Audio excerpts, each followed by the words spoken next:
All right. Welcome all. So glad to see you. I'm glad that many came back. From last time we had Jeffrey who had an illness. And so we rescheduled for tonight. And I'm just thrilled that we have extra people and people who came back. So thank you so much. Early in life, Jeffrey Grundtner passionately studied astronomy, earth sciences, and the physical sciences. And Jeffrey and I have been friends for 25 years. I appreciate him so much, and he's brilliant. He was and is a lover of earth and sky, spending many days and nights marveling and experiencing both. Jeffrey also had a near-death experience at age 11, which made him an empath, a seer, and able to access information beyond what he studied.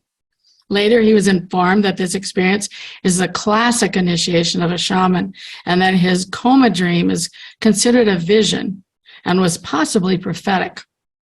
He was taught by a Native American medicine man, studied a very grounded form of psychic development, and studied with very gifted spiritual healers, astrologers, and leaders in the consciousness movement and spirituality. His interest and studies extend to archaeology, history, regenerative agriculture, and ecology. His college studies included landscape architecture, ecology, and engineering, and he's really a smart guy. Jeffrey's near-death experience in 1971 foretold of many of the changes we are now experiencing, especially climate change. It also informed the complex relationship between sacred sites and the necessity of ceremony and assisting humanity's shift in paradigm and consciousness. Since the mid-1980s, Jeffrey has traveled all over North America and to other parts of the world to conduct ceremony at sacred sites, especially those that he is guided to by spirit. He offers personal astrology readings, lectures, and healing sessions and shamanic services. And I have his website. I will load in just a moment onto our chat, and I'm going to hand it off to Jeffrey and also to Paul, who will be loading his. My PowerPoint wouldn't play on my laptop, so Jeffrey, you are going to be having Paul run the PowerPoint for you. Okay. We make do. Well, yeah. Well, thank you very much for having me back. And this is a topic that you might gather from the bio is particularly dear to my heart and to my work in life. So, and what I wanted to do is just to start with the notion of how cultures all over the world and peoples all over the world, whenever we have looked to the night sky in particular, but also just the motions of the sun, the moon, but in the night sky, it's universal in humanity to evoke some kind of wonder or the sense of mystery. And when we have over millennia gazed into the sky and observers have watched the relationship between those, first of all, and first and foremost, the setting sun as it would march across a horizon, and then it might hit a certain point, or if you stand in a particular place, it would settle into the notch of a mountain at the time of what we now call the solstices, for example, or the equinoxes. And thereby they would be connecting that mystery that is in the sky to the earth, to the local environment itself, and informing us and informing them and their culture, but I'm going to refer to it often as us because it's humanity and it's all of our heritage, really. And so all over the world, this has taken place and over thousands of years. So that's the kind of the first thing I wanted to say was just the wonderment that the sky evokes for us, and with that, what I wanted to do was to start with a story.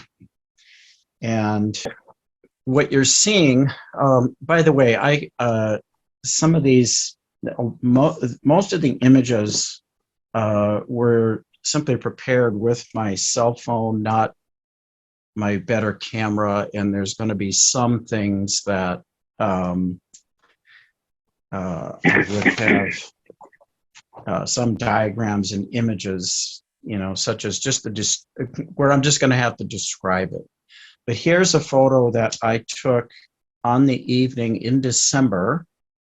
And I've actually forgotten the exact date, but it was the full moon in December that also happened to be the occultation of Mars, where the moon passed directly in front of Mars and eclipsing it from our view for a short period of time. And this is the kinds of motions in the sky which we can look at and appreciate. And in our modern culture, in the Western culture, we have an understanding which we relate to in science. But one of the things that science doesn't do is give us any meaning to, it gives us facts, observations. It may explain the geometry of the universe, but what it doesn't do is give us an experiential context. And that's what peoples have done forever, to try to give meaning to our spiritual life and even our everyday life. And I'm going to talk about that a little bit more, but I want to start with the story. So in this was early in the evening, just after sunset.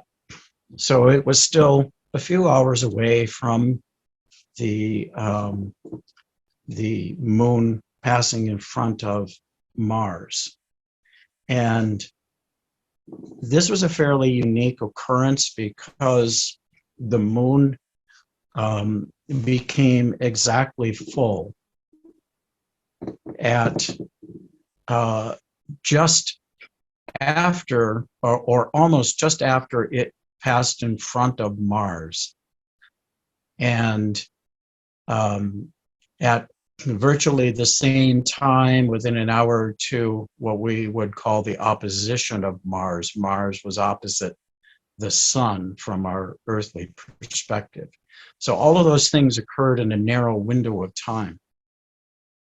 So anyway, I prepared and first of all, there's a story of a meaning here in terms of astrology.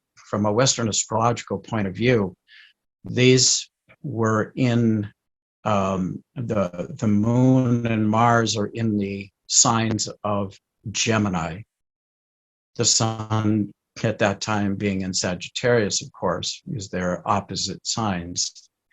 And so we have a story we would talk about in terms of Mars being in the Gemini position, and a story of where it is in its longer term synodic cycle, its 26-month or 2-year cycle, and that this being the end of one and the beginning of another.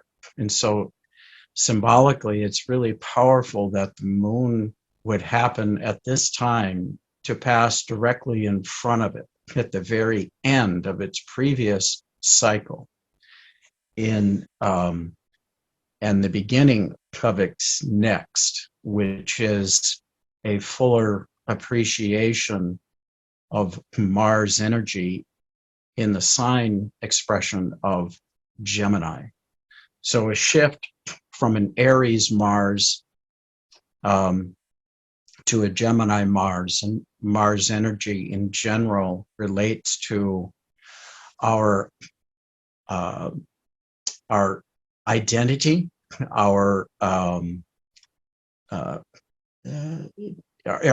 individuation. That's what I want to say. It's our identity relates to other things, but it's certainly about our individuation, the use of our own personal energy in activity to explore, to push out there, to see who we are in our environment and in relation to others. And Mars also has to do with that individuation, with setting of boundaries. And want to use that more universal, neutral definition or expression of Mars than, the ancient one, and I almost hate to refer to it, but the god of war. Well, that essence of war had to do with establishing a territory and an identity or an individuation from others and protecting that space. So if we see Mars as less of an aggressor and more of as how we would individuate and create the space where we know who we are. So with that explanation, and the shift from that to the next is from the Aries to the Gemini expression, we're looking at Mars, the use of individuation energy in the way of exploring ideas, in discussion, and in debate, and the use of thought and communication to create clearer boundaries and individuation, and where you want to be able to put your energy for your own self-expression, and more that can be extended to the broader world. So one would hope in that instance that we're moving out of the stance of dynamic action or kinetic action into an area of discussion and ideas, and the exploration and the curiosity about those ideas and debating them in order to have a clear idea of who we are. They both have a place, but so I kind of gave that more ordinary astrological explanation before the story, but let me tell you the story now. So I chose to engage with this, like I do a lot of things, with a ceremony, and by ceremony, this is setting up in some manner in order to take myself out of the ordinary reality and to appreciate the moment, that period of time, and to be in meditation, set an intention. Sometimes just the simple notion of sitting out with the particular celestial phenomena is a kind of ceremony, because once again, we feel these things, we can feel them viscerally. Everybody can respond to a sunset and a moonrise.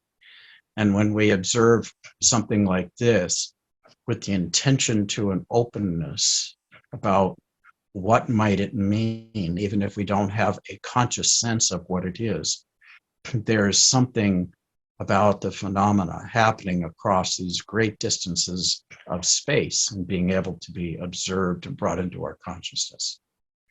So I prepared to do that. That night was particularly cold here in Minnesota, I think a little bit below zero. It certainly was not a night where I was fully prepared to go out and sit on a hill in this wild spot that I'd like to go to observe the moon. It was a bit much to sit for an hour there still. So I went to my own backyard, or my backyard. I live in the woods. So I went into the space here to observe as the moon is literally moving closer and closer to Mars. So as it was moving across the sky, the moon itself is revealing its motion because it was so close to the planet in our vision. And I watched it disappear, watched Mars disappear in that cold. So if you can imagine the cold of a crystal clear night, that Arctic air that sometimes swoops down, heavy, dense, crystal clear air and pushing in on you. And I did that, and then I started my ceremony in the warmth of my house, but still looking out the window over the moonlit landscape. And as the time approached, I went back out. I sat out by my altar, my Inipi altar, which is set up in these 200-year-old, 100-foot tall oak trees. And so even though I didn't have a clear view to the sky, it was still, I was in a sacred space, and I was able to watch as it moved through the trees and the moon shadows drifted across the snow in that silver blue moonlit landscape. And as this was happening, everything fell absolutely still. There was no sound, no movement, nothing but that moon shining down from high in the sky, and Mars so close. And actually at this time, while I was sitting out there behind it. And as I sat and continued my meditation and just marveled at this, on top of this hill, looking out over the woods and the surrounding landscape to the lake, and as if all of nature had just fallen silent to observe with me. And then, as if out of nowhere, something cued the coyotes to start to howl, which they did for a few seconds. And that echoed through, and then the pack that's several miles distant across the lake, and then in another direction, there are 3 that are within earshot. And they howled for a few seconds. They yipped and howled and fell silent again. And I thought, oh my God, has the Mars emerged? I looked with my binoculars, and it was not yet. But what had happened was the moon had become exactly full. And then 4 to 5 minutes later, Mars emerged from the other side. And within a few more minutes, there was motion again, as if everything that had been frozen in that timeless moment, things stirred once again. But I mentioned this because coyote, I have observed this before, particularly in the winter, that things will fall absolutely still. And then the coyotes initiate it. And it is uncannily almost exactly at the full moon. So nature somehow, and in particular our coyote relatives, seem to be attuned to some shift in the energy. At least that's what I observed. Does it happen every time? I don't know. But it's happened enough times that it's not coincidence. And the interesting thing, and a way to connect this story to this, the story of my observing it and what we understand in the native way about coyote, the trickster, this curious, very adaptive creature, is that's very Gemini-like. And so in this timing, it was coyote that spoke to the idea of be versatile, explore, be adaptable. Sometimes you might have to be a bit of a trickster or know that some trickster energy might be afoot. This is the Gemini Mars to gain more understanding and individuation. So I wanted to tell that story in order to give you just some of the sense, I hope at least, of the mystery. It's a little difficult while I sit here. I am a storyteller, and I'd love to do this out under the real night sky, or in the company of friends, or in ceremony. But my hope is that that attempt would help evoke something within each of you as you're listening to me, that there is most definitely some kind of a mystery and connection that we observe between the sky and nature, and how vital and important it is to us. In our current time and our current culture, we're so disconnected from nature itself. And for the past, 50 years, we have been tried to, all along the way, we've tried to have reconnection and become more aware. But we still, by and large, the Western mind has a sense of a separation between nature and humanity. And therefore, our consciousness doesn't always have access to the kinds of synchronicities. How did those coyotes know? Well, that might be a scientific question, but a question of the mystery might be simply to acknowledge and recognize that our coyote relatives did know, just as I did. And we observed that in that moment, there was a passage of time. There was something profound happening, something sublime. And what does it mean? Well, time will tell, but we can create a story that helps us to understand a meaning. So that's why I share all of that as I start what I wanted to discuss in a little bit more depth tonight. And just give me a minute. Let me check my notes here. Yeah, I think I've covered most of these. Most of us are aware that the cycle and the movements in the sky, they reveal a mystery. They reveal something about us, about where we are, and then often who we are. And when we create the story around that, it helps us to understand more culturally and so on. Paul, can you just put up my screen again for a moment? Well, that's the next one, and that's okay. You can go there, I guess. You don't need to see me. I'll just try to talk about it.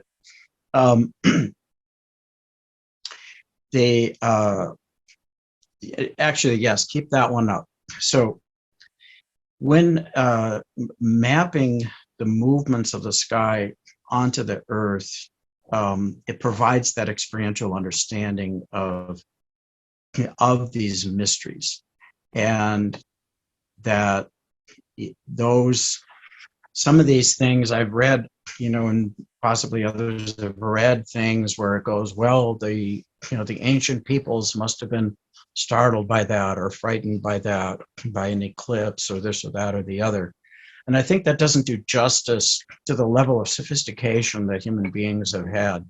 After all, they lived these things. And it had enough significance and meaning that they had built monuments to these ancient movements that goes well beyond the idea of where the solstice sun might rise and set and the equinox might rise and set. But they observed longer cycles, like the lunar standstills, something referred to as the lunar standstill, which I'll give a brief explanation of here. Just as the sun moves across its rising and setting point will move across the landscape over the course of a year, the moon, the full moon, we'll use as the example, will rise and set at different points across the landscape, moving north and moving south, except that it takes 18.6 years to move to its maximum point, not a full year, but it actually then goes beyond the boundary of where the sun would set. So if you look at the furthest north point that the sun rises and set, the full moon around those times will rise and set when it is at its maximum. Its outer lunar standstill. It will set several degrees further north on the landscape. And ancient peoples noticed this, and they set things up. One of the famous ones, or well-known ones, well-studied, was not only in Stonehenge, but here in North America is Chimney Rock in Colorado, where the two spires of rock, they would rebuild the kivas on the main mesa every 19 years or so, when that moon would rise between those two spires. So they noted very clearly that the moon had its own set of motions and described a whole other cycle and a sense of a rebirth of something. And to some degree, we might speculate that that was about, it could have been about a whole variety of things in terms of their own cosmological understandings. How the moon rising between these two rocks at once every 19 years can have a great deal of meaning. But it certainly signifies in the human experience a generation. And that often ancient peoples didn't live much more than about 2 of those cycles, and they might live a little more beyond that. But a lot of times there were ceremonies, there were celebrations and things done at those very special times. And great gatherings would happen. The same was true here in our local area, the Twin Cities, Minnesota, the Dakotas, etc. There were particular gatherings and that were marked by these timings.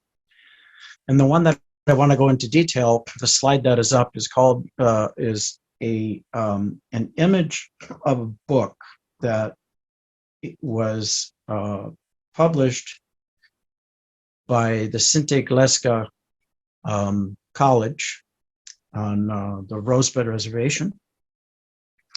And they collected the oral tradition from all of the elders and leaders that they could. This was done a number of years ago. So some of the, many of the people that they gained this knowledge from have passed since then. And so it was really good that they were able to collect these things. And in this case, we were talking about Lakota. So this is the Western Lakota tribes, those that lived in South Dakota. And what they did is they mapped a certain set of stars onto the local landscape, that being the Black Hills, Pahasapa. These, and so the image of that book, and this was gifted to me, so I don't know if it's available or not. And it's very interesting in explaining some of the cosmology, etc. But what I'd like to do is that let's see. Yeah, there's the sense that these, when they have No, let's go ahead and go to the next slide. Let's, if you could, please, Paul. There. Now, this is this is one of the diagrams from the book that shows some of the stars that we know in our Western, and extrapolated from Greek, etc., and some of the constellations onto the view of the constellations that the Lakota consider part of the sacred hoop. And the wintertime months at a time when the sacred hoop is really quite visible, it has Orion as really a centerpiece and some of the brightest stars in the sky. So it's quite easy to see, provided you're not in the middle of a city. I happen to be fortunate enough to live the edge of a city where it's dark enough to see these well. But you can see there the Wichinchila Sakawin are the Pleiades, the 7 little girls, Wichinchila Sakawin, and these stars as you arc up and around in a counterclockwise direction.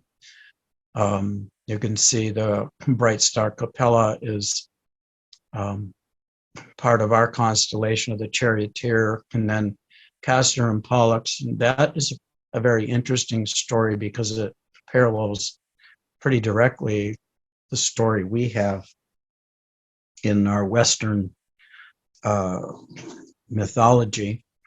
And then, of course, Procyon and Sirius that are part of the configuration that they call very simply in this book an animal. And so it's some kind of a mythic mystery creature. But each of these are mapped onto the landscape surrounding and within the Black Hills. And so each story that goes with these star patterns has a place on the map. And what the Dakota would do before their culture was so disrupted is that the Lakota, Dakota are the eastern tribes here in Minnesota, which, by the way, would have been able to observe this and perhaps had their own, but this is such a clear and distinct representation, and where they were able to capture the knowledge before a lot of elders passed away and have it written down to be transmitted to future generations. So a star or a star pattern corresponded to a place on the earth.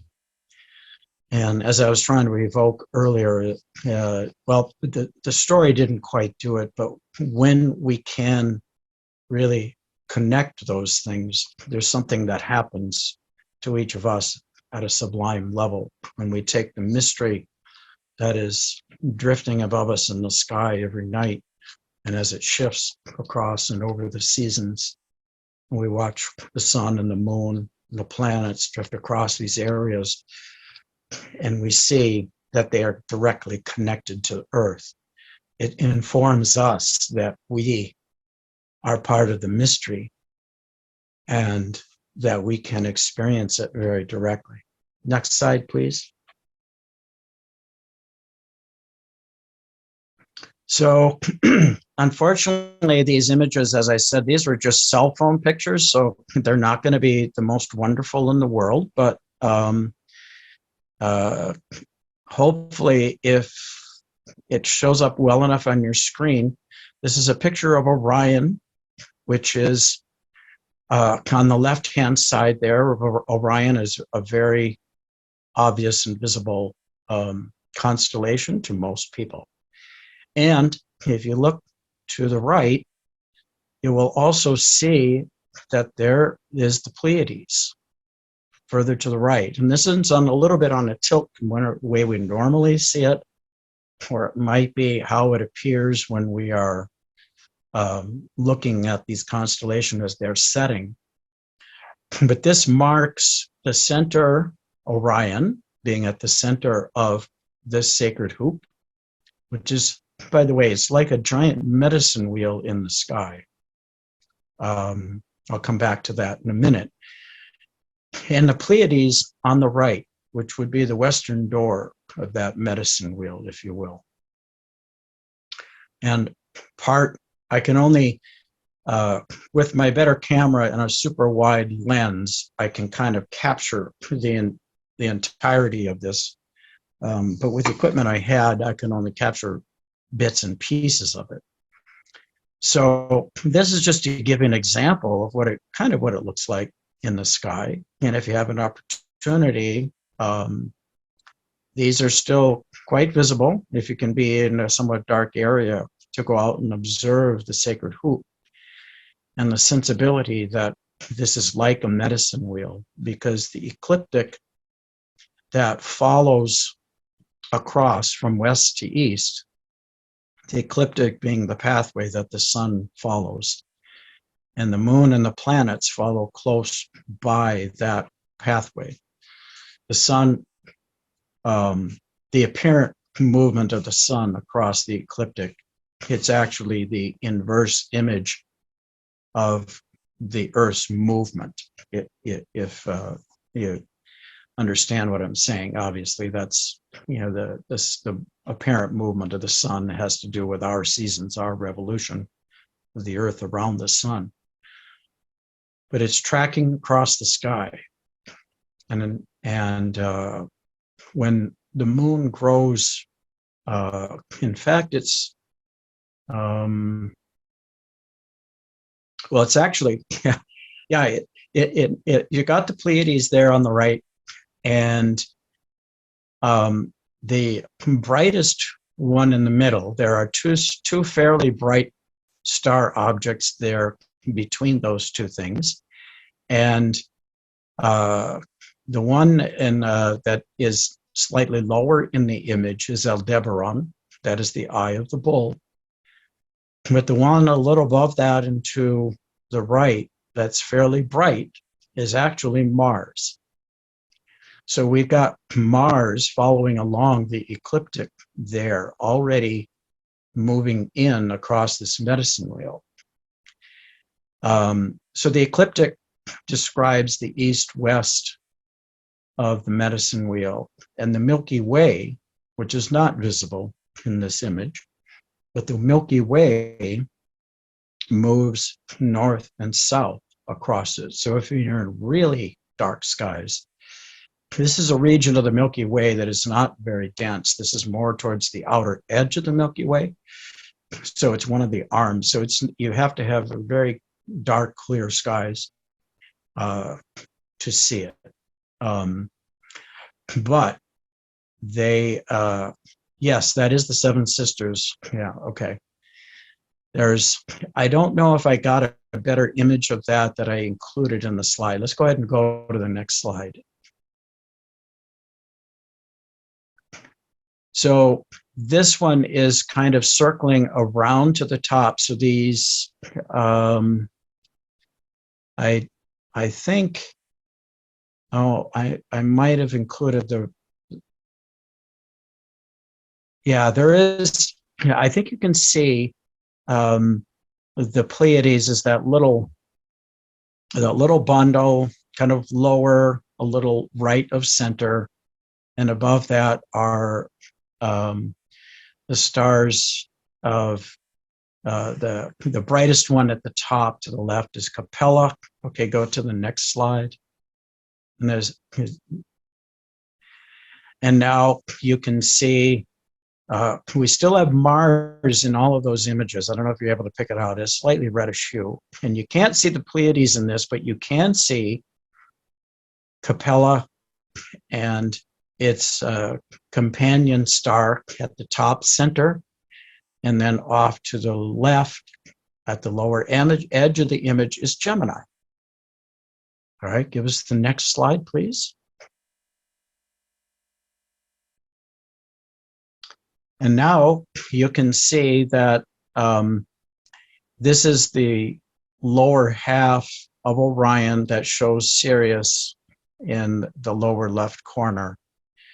It wasn't able to capture really the best. I don't know how well this translates to those of you who are not super familiar with the night sky. But anyhow, I did what I could with what I had.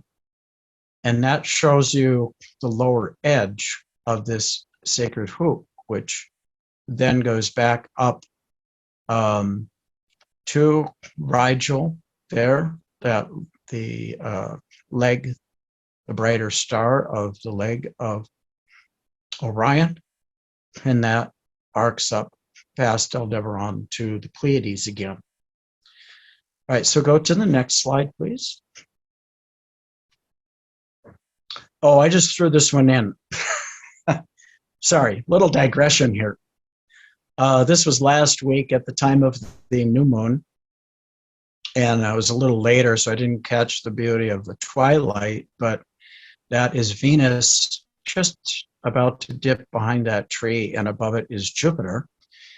And by the middle of this week, towards the end of this week, those two will be less than a degree apart. So on the nights that it is clear, you can watch these two get closer and closer as they align and become conjunct, the two brightest planets of the sky. So anyway, I just thought I would add that as a something to kind of take in and observe over the next several days. And that has its own significance, but that's not our story for tonight. I just thought I would add that for those of you who are interested and like to observe these things. It is a time when we can make some intention or do some kind of a ceremony or acknowledgement. And as I said, sometimes just observing it as a kind of ceremony, taking the time away from our ordinary rushing around in hubbub and bright screens to get out under the natural sky and see some of these things, which will connect us to the distances and to space and time. So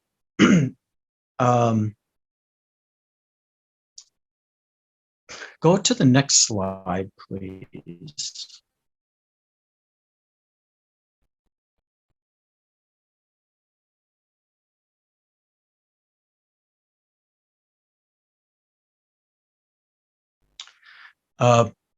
So here's a simplified imagery of that sacred hoop and the stars that we just took a quick little trip around there in the sky images that I provided. And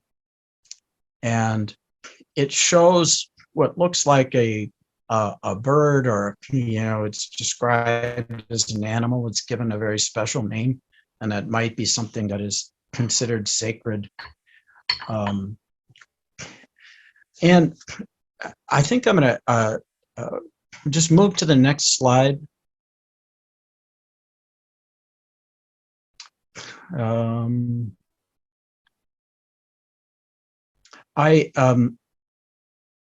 meant to say this in the beginning that, and I'm going to go ahead and do this right now before offering that information, although you can take a moment to look at those things if you'd like. Because what I wanted to say is that I am not somebody who carries the Lakota star knowledge. I learned a few things through direct transmission orally about the Pleiades in particular, and some other things. But I did study this book, and so that's where a lot of this information, as well as the other things that I know from my understanding, of astronomy and astrology. But it's important to make that caveat because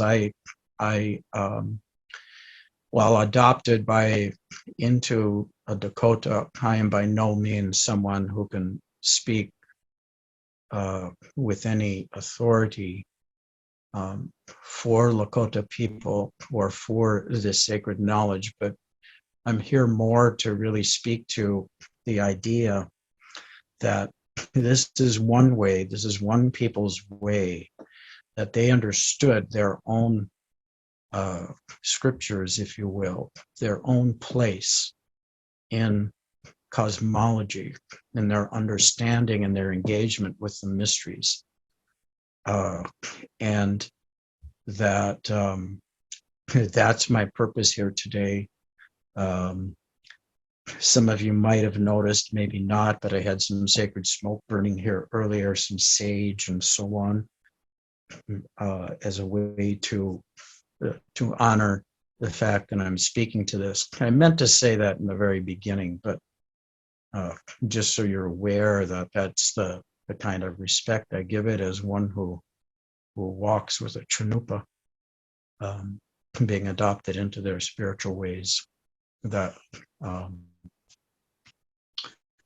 I don't have the authority or depth of knowledge to speak to this in a culturally important or consistent way. So, at any rate, having said that, I will just go back to the presentation, which is that what they would observe on a yearly basis would be that as these star patterns would shift and move, for example, in the springtime, which we're approaching, the dipper would be in a particular position, and it would be seen as the scoop that would take a coal from the fire, from as the sun is approaching, into the area called the dry willows, because willows, red willow is chinchasa. What we know as red twig dogwood is collected, and the outer red is stripped off, and the inner bark, that becomes the basis of the smoking mixture of the sacred tobacco, if you will, referred to as chinchasa, that is put in the sacred pipe. And when the sun arrives into this area of the sky, and the position of the dipper is such that it tells them that the time is right, then the sacred buffalo calf pipe, a ceremony is done at that time in the spring equinox. And that is the beginning of the year. So a sacred pipe ceremony is done at that time. And this is something, too, by the way, that would be visible from anywhere, not just the plains of the Dakotas or from the Black Hills, but even back here, for the Dakota relatives of those Lakota, the Medewa-Kantuan and the Sistewan and all of these other bands, the 7 tribes of the Dakota-Lakota Nation, they could be seen even 1,000 miles away, because in the farthest stretches of the plains to across Mississippi, but at least a good 700 to 800 miles, that is the extent of their tribal territory. They would all know when it was time for those sacred pipes to be put together in that ceremony to welcome in the new year, and that the coal taken from the fire of no end is brought to the chanupa, to the pipe, and that sacred tobacco, which is a prayer, is offered to the Creator. And the mystery in the sky tells them then when to be at any particular place in the sacred Black Hills. And so in the diagram, they broke down a few of these ceremonies and the places in the Black Hills where they would go to. So go to the next slide, please. And so here you see the diagram of the star patterns and how it would be mapped onto the landscape of the Black Hills. And it doesn't follow in what we would consider a logical pattern, in as much as those images in the places have are what are determined to have the resonance with that star pattern. But this also informs the people on how, I may have said this already, but the idea that the mystery is living, and it's living in the land, and that they are a part of it. And when you can do ceremony and engage in this mystery, you are living your scripture, you are living your cosmology.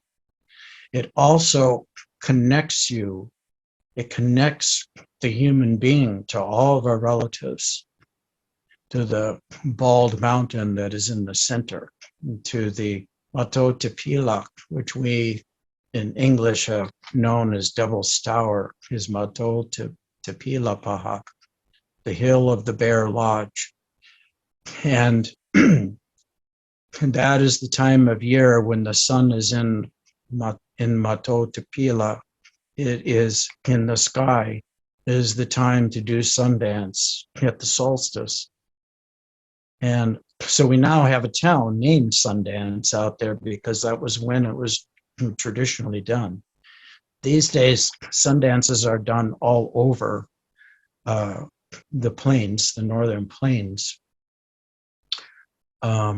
Nevertheless, it was the time that marked the season, and it still does today. It is also tied to the lunations, often the full moon. But that was what informed them, and that told them also of a profound story that I mentioned was similar to our story of the twins, which I'll mention briefly because the equivalent of the first human is known as fallen star, a spiritual being who fell from the sky and came to earth. And there was a little girl and a little boy who were trying to escape the bears who were, wanting to attack them. And fallen star raised up Mato Tepila Paha, the hill of the Bear Lodge, which we now know as Devil's Tower, in order to keep this first children, male and female, safe on the top of that hill. And the scratchings are from the bear trying to reach them, those basalt columnar vertical lines in the hillside. And so this is a story, but within that story is a lot of other teachings. It sounds really quite simple, but when it is understood in a context and in a place, and it is told, it connects the people to their own ancient history. And they know that if they were to go to that place, in this case, for example, the example I'm giving, to do their Sundance, that they know that their Sundances have been done there for generations. And so they're connected to their ancestors and they are doing the same thing. And they would know, if they still had their sacred Black Hills, that they could continue to live that for future generations, that they too would repeat that. And so there is a connection to a kind of timelessness to eternity, to the past, and to the future. And yet, when they are there, when they are doing ceremony, or if perhaps we would to go there and honor that cultural tradition, that honoring of the sun and the sacred tree of life, then we could also have a immediacy, a present moment, and a current story. Like the one I told about watching the moon cover Mars. That was unique. That moment was unique. And even though I didn't map it exactly onto the landscape, that image is still very clear in my mind. That bright silver blue moon casting shadows upon the snow and the cold pressing in and the absolute silence until the coyotes announced that the moon was full. So there's a story there that enters deep into our consciousness and once again tells us something. And this was something, in this case, and we're speaking about the Lakota, and we can, from these images and this bit of a glimpse into this, me relating this to you, some understanding of why the Black Hills are sacred to the Lakota, and that it's not about the money, but rather a promise that was kept, and the fact that the equivalent of their Bible, if you will, and their understanding of who they are as a people is written into the land and in the stars. Next slide.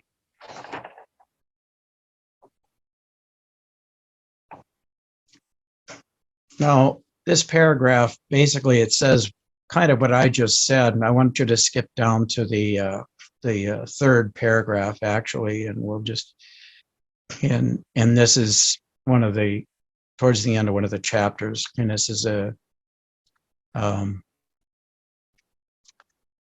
just the notion that, the people, I'm having a little difficulty actually reading it because I'm looking at it on a small screen. But it's if you're able to read it, I can paraphrase it. It's basically just saying what I just said, was that this understanding of living within the mystery. Of course, the idea of a scripture is, it would, from our word to scribe or to write, but it is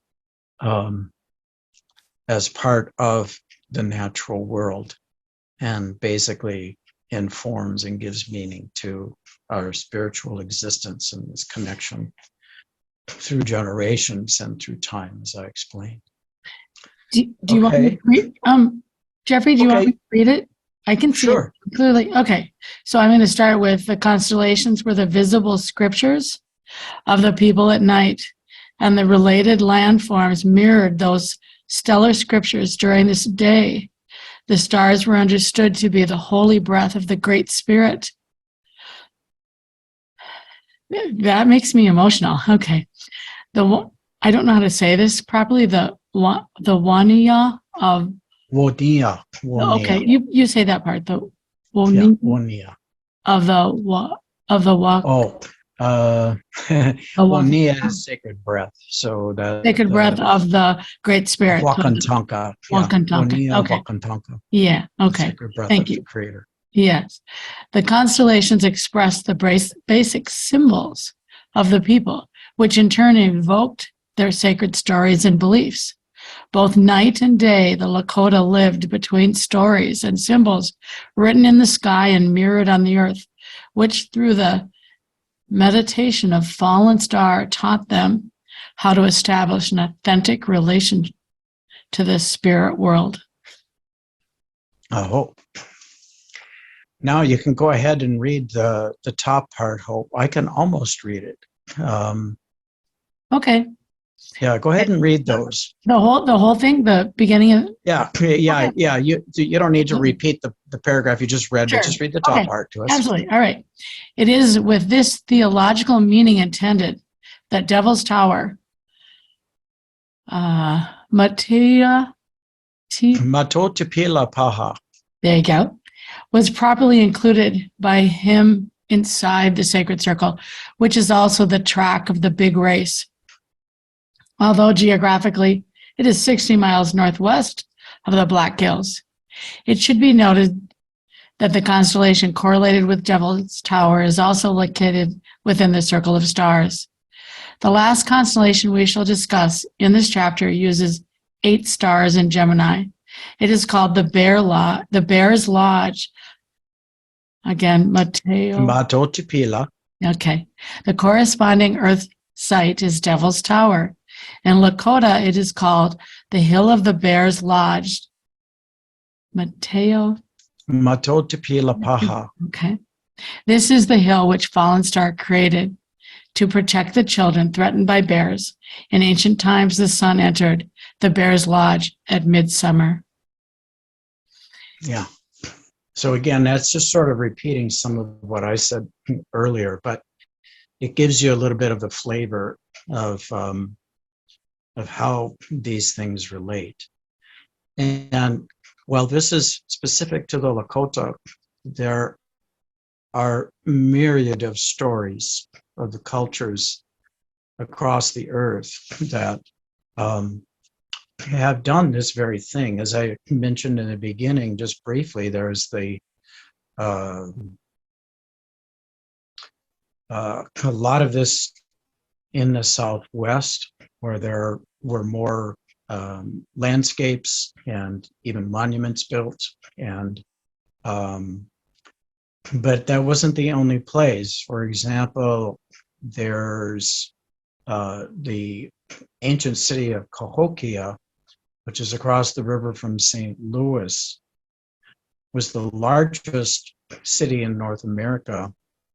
And among the descendants are the Osage and I believe the Shawnee. There's probably half a dozen tribes that can trace their roots back to the peoples of Cahokia. And why Cahokia disappeared as a city, as a metropolis, just as many of the others did, like the Mayan cities, etc. They we don't really know. Nevertheless, they survived, but that city was laid out not on a north-south grid.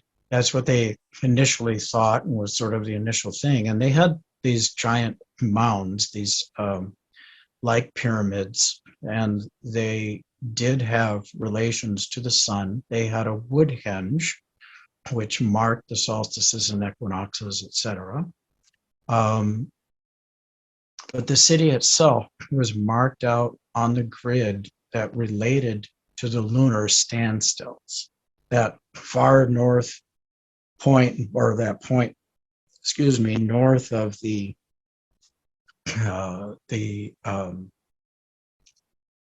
summer solstice sunrise, and which meant that 18.6 year, roughly 19-year cycle was very important to them and to their cosmology. And there was some other recent archaeological discoveries. There's the Emerald Acropolis, which is east of there, that has some very unique features. There's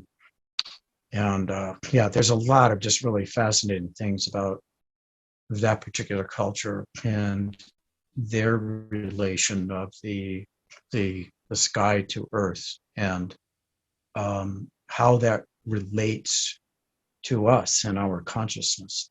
I wrote down some questions because I thought, but I first want to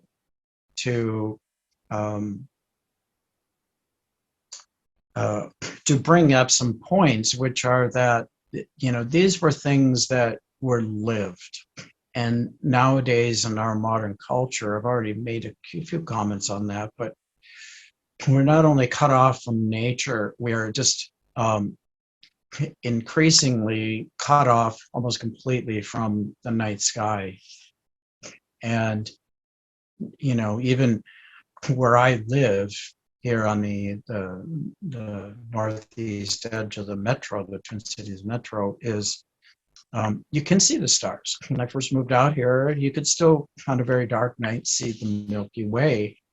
And it's remarkable, and yet it's not really, it's kind of poor sky conditions. And when we were able, as people, not that long ago, to be able to gaze out into space, into the deep space, and really see the stars, one has to wonder, how did that inform us? How did that spark the imagination? And what does it mean that we've lost that? And that now our explanations, valuable though they may be, but our explanations of facts, observations, and theories, which narrows the scope of our understanding, but it narrows the scope of our consciousness when we are further away from the natural world. And when we can see an interaction, even if we were to go, well, everybody can be sort of taken for a moment in a sunset or the full moon rise. And if we were to consistently see it in a certain place and we can see those movements, that interplay, that interaction really informs us. And I know I'm being a little bit redundant, but it's that idea that we are part of the living mystery and we're not separate from it. And whenever we can engage in it, it tells us a whole lot more about who we are as living beings and about our relatives, whether those in the animate or inanimate world as we see it.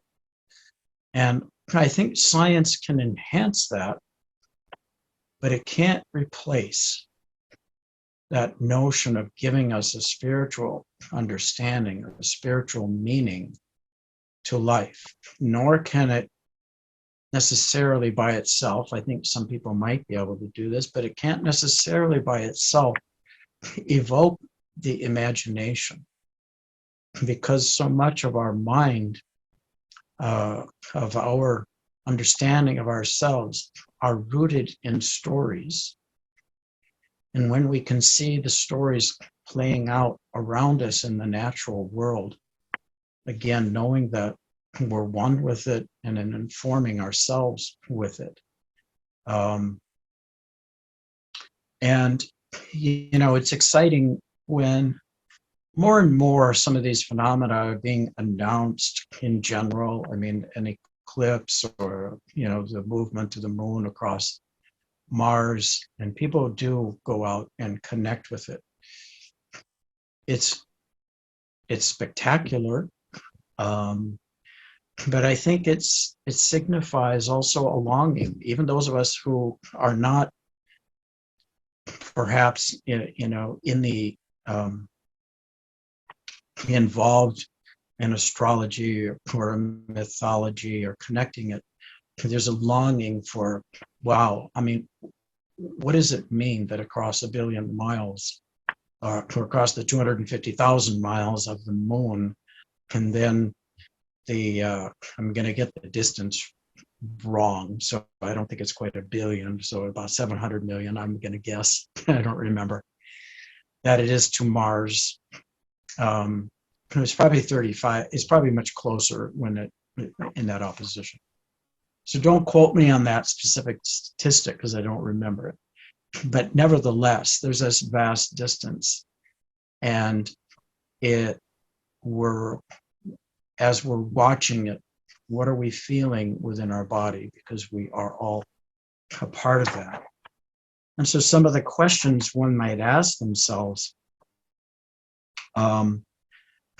is, what does it mean to map the movements of the sky onto the earth? What might that mean to an individual, to a culture, to a society? Is something to ponder. And then what does it mean to live that marriage or that magic through ceremony of that sacred connection? If we recognize that there is a connection between the movements of the sky and these places on the earth, and if we go to these places, we have some special and particular connection to those things that are way beyond our normal understanding in our everyday life. What does it mean to have a ceremonial connection to those things? That often goes beyond a celebration, but opens our imagination and opens our consciousness to some sense of our own spiritual understanding. And so, and I've already mentioned the notion of how it connects us to time, to timelessness on the one hand, but also to the ancient past, to the ancestors who celebrated or engaged in these things in a ceremonial way. And we would like to think to future generations that can do the same. And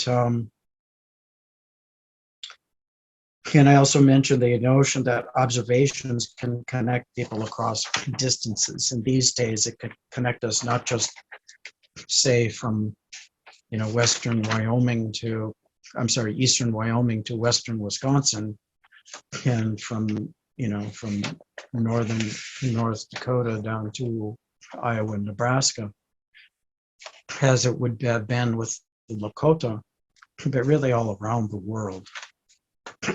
And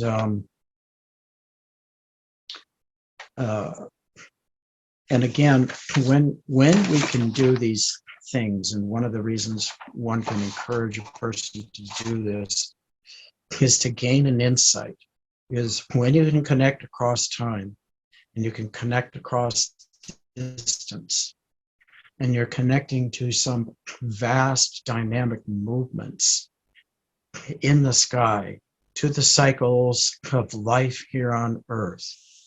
When you can do that and get the immediacy of your own insight, and you're adding that drop of spiritual water to that river of all that is. And so with that, I'll close out this segment.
All right. And we have a comment already in chat, which says, I like the question.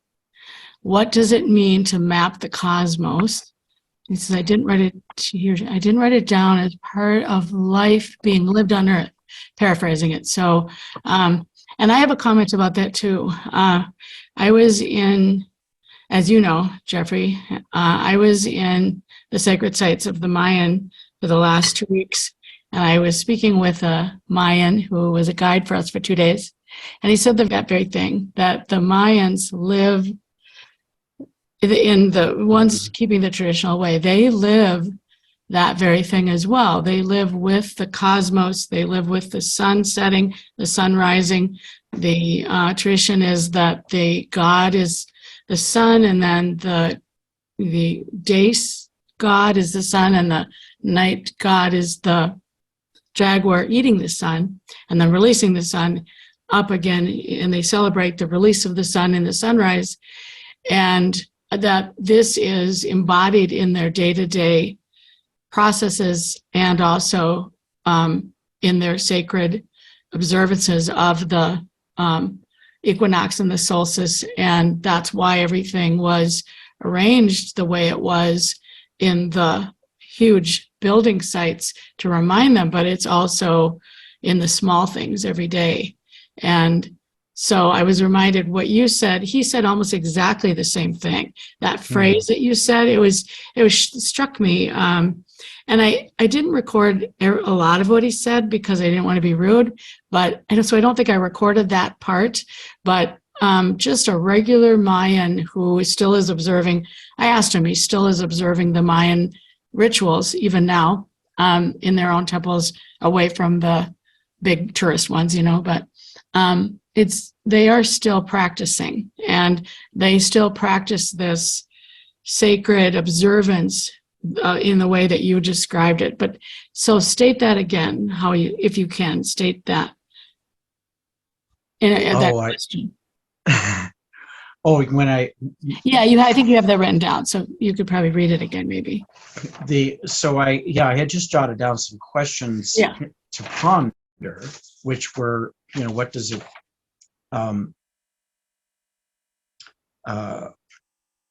what informs the mystery? What does it mean? What does it mean to map the sky onto Earth that informs mystery for us? And by mystery, I'm giving more explanation. I understood these questions. They were prompts for me, but to share with all of you, to just consider that is you're moving about your space instead of, there's the freeway and over there's the city and this is the road I take, and that's the map of our existence. But if we take a look at, if we were to observe that movement of the sun, the moon, and the stars, and how they map themselves onto the earth, and by engaging with that, we are engaging in those greater mysteries. So it takes us out of our small modern reality and puts us in this much larger context. So the question to ponder is, what would it mean in terms of my understanding of mystery to map the sky onto the earth? And then I said, what does it mean to live that marriage or that magic once you know where those placements are? If, for example, you were to go back to Chimney Rock at the outer, or the otherwise known as the major lunar standstill, thousands of people do it now. I don't know how many they allow up onto the archaeological site, but to simply observe that, the full moon rising up between those two chimney stones. What does that, what does it mean to live that magic through ceremony of that connection that sacred connection between sky and earth. How does that form the mystery? And then how do we inform that? How does that mystery spoken to us, and how do we inform that mystery with our own consciousness in the present moment? And then how do these things connect us through time, not just to our past, but to our future? I think when we can observe things on that kind of a scale, at least it's my experience, that it pulls us into a contemplation of the future in a way that we don't normally, that we don't do normally. I mean, it takes us out of, again, this modern reality and concerns of the bright screen and the news and everything that is happening, all of which are important to some degree, but it pulls us into that more timeless and eternal sense. And I think that sense of, will future generations be able to observe these very things and remember us remembering them? And then and the other thing is to remember is that these observations can connect people across distances as well as across time. And some of these phenomena are visible sometimes all over the earth. Now tonight at 10:32, the moon is going to be very, very close to Mars, about a degree away. But in some parts of the earth, it will be occulted again. I don't remember where, but the moon will move across it. So those are all observations that everybody can take in. So that connects people across distances and across time. So yeah, I don't know if that helped answer your question, Hope. I mean, I might craft those a little bit better. Those were just little notes that I prompted, and I attempted to do a little better job just now, but it was a lot more blah blah.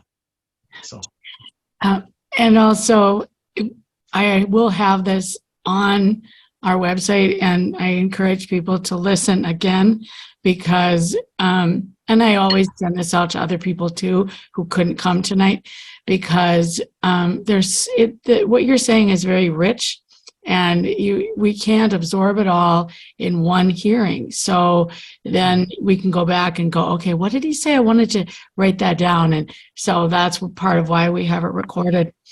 So I'd like to encourage now questions, if you want to type it in chat or just unmute yourself and speak up. We're an easy group here. We love you all. Please don't be shy. We'd love to hear from you. What are your thoughts? What sparked in you? And just speak up. Anything is good. What touches you? Or what questions do you have for Jeffrey? While we're waiting for someone to offer something up, I would say, kind of in response to you also, Hope, is that sometimes I say things in the moment. This is particularly true. I mean, this is a somewhat different context, as I mentioned in the beginning, the place that I'm most comfortable and where sometimes I'll shift into, it's kind of like it's coming from my own higher self, and it comes through as even almost in the context of a prayer, or more poetic, because I become inspired and then I'll say it, and then I can't always say it exactly the same way again. So sometimes that's the recording is useful, Exactly. I know. I get it. Totally. Absolutely. I want to say something. So thank you for sharing all that stuff, Jeffrey, and thank you, Hope, and all of you. So this your information reminds me of a documentary that I saw a couple of months ago, and I was just looking it up to make sure. It's called The Mystery of Chaco Canyon, and it was talking about exactly what you were talking about. Only you're talking about it in the Lakota and the Sioux context in that part of the country. And so all right. speaking of mystery, I'm very moved that I was drawn to that documentary at that time, and now I'm hearing you say this. So I feel like I'm being led to learn something here. Yeah, yeah. Well, and these, I think documentaries do a great job. I think I might have done an adequate job here tonight. I hope at least. But what I kind of long for personally, but especially in terms of the idea of being able to invite people and to have a direct experience of these things. There's a lot of dark sky places out in the Great Plains where it would be wonderful.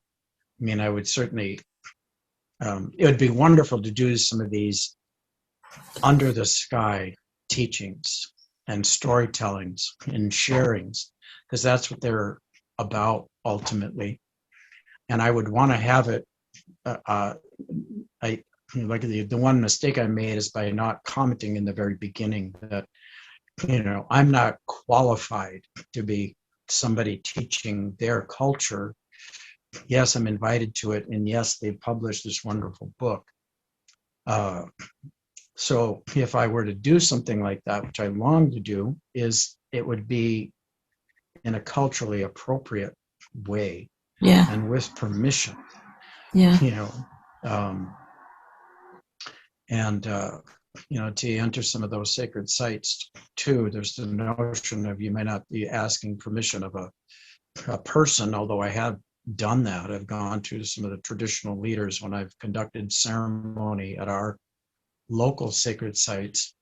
I don't know exactly where you're located, Cedar, but here in the Twin Cities, there are sacred sites here, and they're culturally sacred to the Dakota, but they're also, as I often say to people, they're sacred because they're these convergences of forces. Mother Earth made them sacred. The Creator we recognize these spaces. But since they are also cultural places, when I did large public ceremonies, I went to the hereditary chief and then to the medicine man and said, what do you think? Are you okay with me doing this? To gain their permission. Nevertheless, I think this is, you're being drawn to learn more. I think there's a lot more to learn. There's a lot of mysteries, and, part of it is sort of this interest in the past and what peoples did. But the other thing I'm trying to convey is that, but it's also right now. Right. It's right now. Right now. And, so many things, not enough time to go into it, that are just happening in the moment and in the near future. So I really appreciate it being, invited to open up to that relationship. You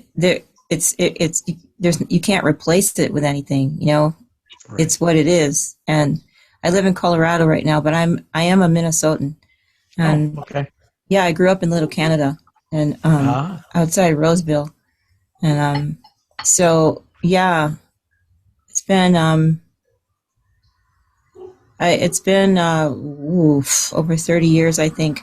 Well, it's been longer than that, but I've been very wondering about what's going on in the universe and the cosmos, between the stars and us, for a long time, and kind of secretly, and definitely passionately, but definitely secretly, because you kind of have to be it kind of has to be a fad.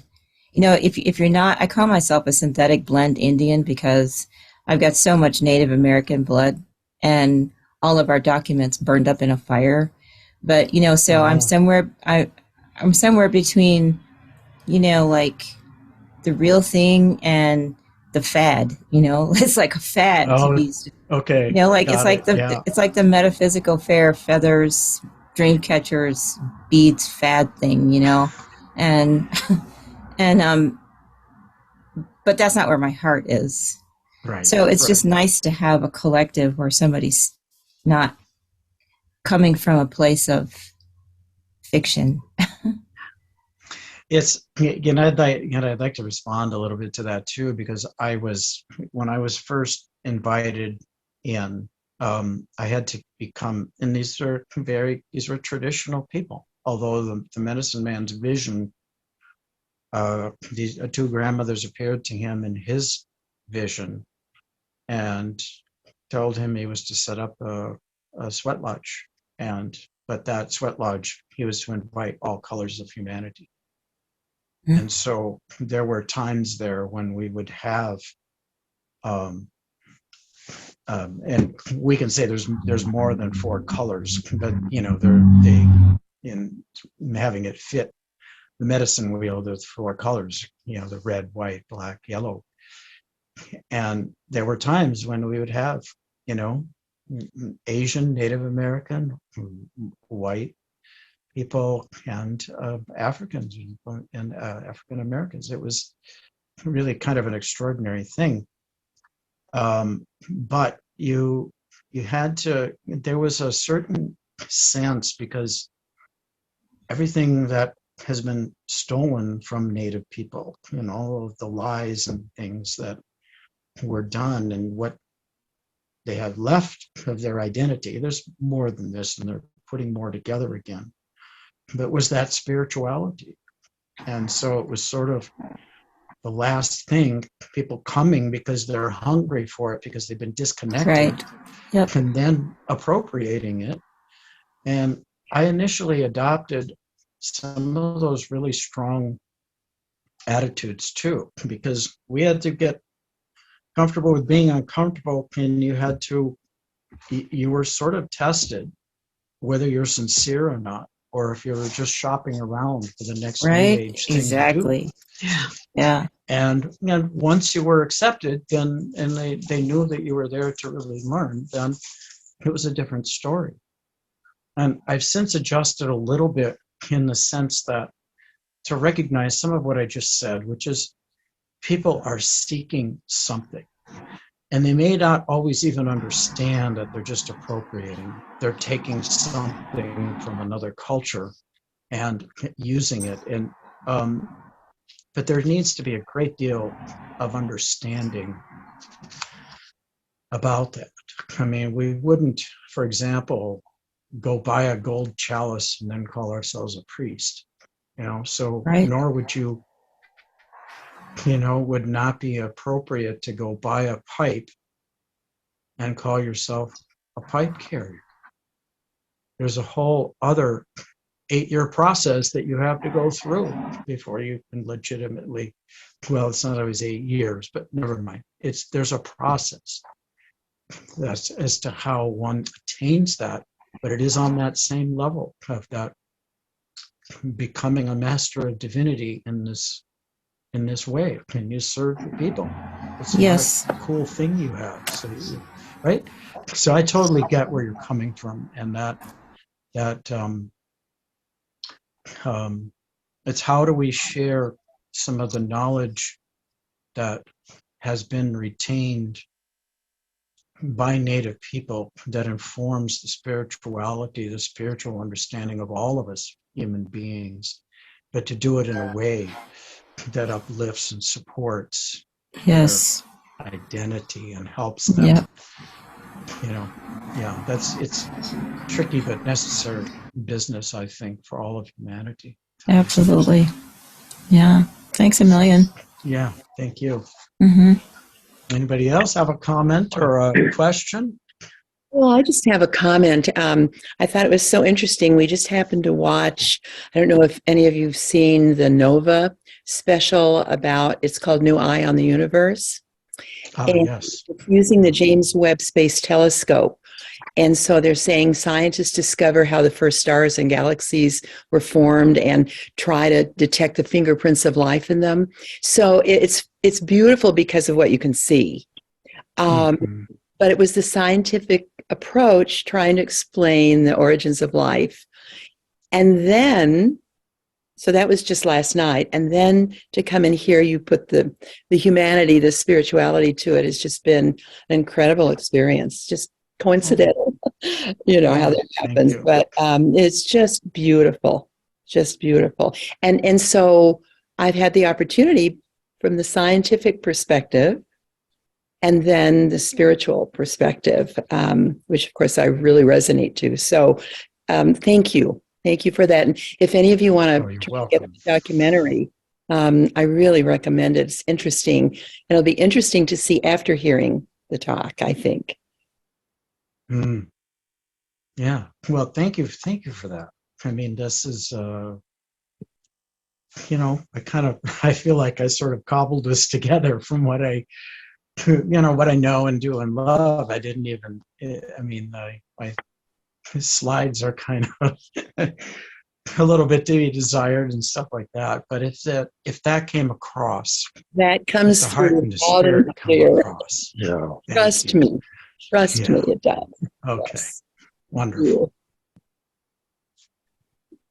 Yes, Jeffrey, you always underestimate your awesomeness. So please understand our appreciation for everything that you shared. It was awesome.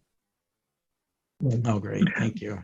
I enjoy the kind of the, I don't know if I call it synchronicity, but that my astronomy app on my phone right before the talk said that Mars and Moon are going to be in conjunction Yes. this night. And I don't know how often that happens, but Well, this is the night your talk was supposed to be given. exactly. Isn't that right? Yeah. Yeah. Yeah. And it's one of the reasons I chose to go back to not only did I have a profound experience, and I hope that story came through. I mean, when I tell it in person, a lot of people, oh yeah, I could feel the cold and see that moonlight and everything.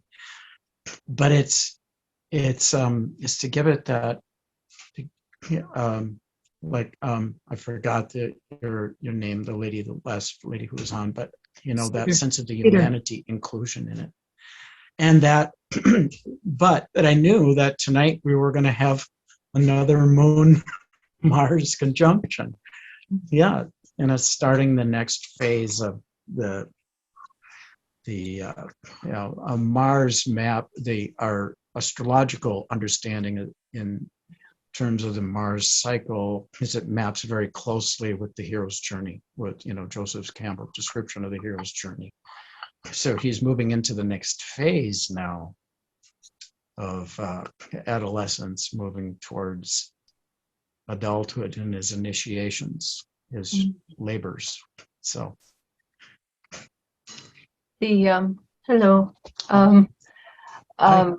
I think Mars too, also that starting that new phase, I think it's got something to do with Gemini, but it might be the opposite.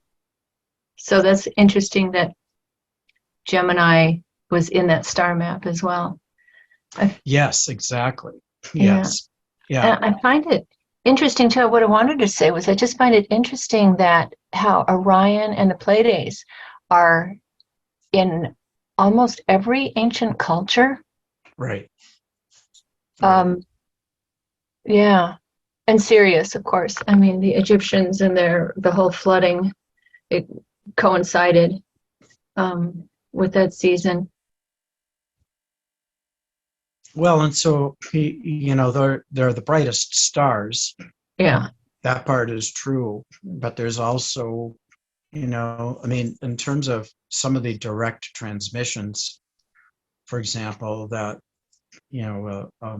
that a Sundance or an elder sat and told a story about how they come from the Pleiades. And so many people feel that connection, that sense of a spiritual connection of having come there. However, we want to interpret that as, the migration of beings from other star systems or of these profound connections.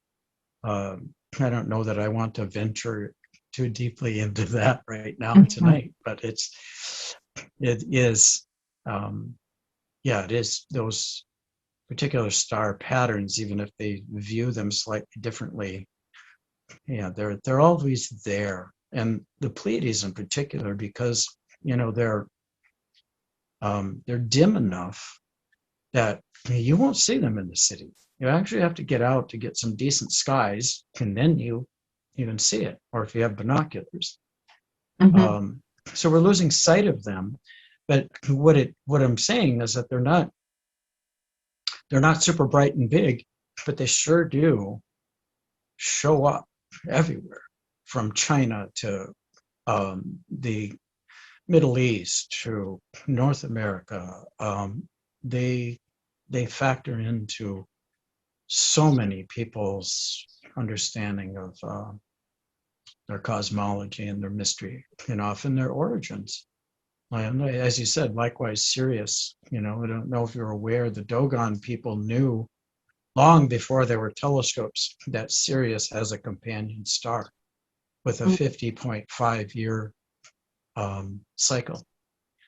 There's a very tiny star that circles around or kind of rotates in dumbbell fashion, but it's much smaller than Sirius A. But that they knew that, and they knew its cycle. There was no way to know that from just the observation of the naked eye. So yeah, interesting stuff. Yeah. They were much more advanced than we have been led to believe. Exactly. Yeah. Yeah, there's a lot of evidence of strange technology that we've lost sight of or knowledge of. Must be. There's some mystery there. And there even there's hints of that in the Mayan ability, or the Olmec, the pre-Mayan, that what were they doing? What were they doing? How did they do it? Just the straightness of their building, the absolute precision, or further south, or the Incans, like how? Yeah. It's a mystery. Yeah. Well, it is 9:03, so just officially, I'm saying thank you all for being here. And so we can continue the conversation, but people will be signing off, and that's fine. All right. We announce it till 9, so all right. Thank you all so much. Thank you. Tatanka. Thank you. In Thank you. Dakota. Matako Yasin. Thank you. Aho.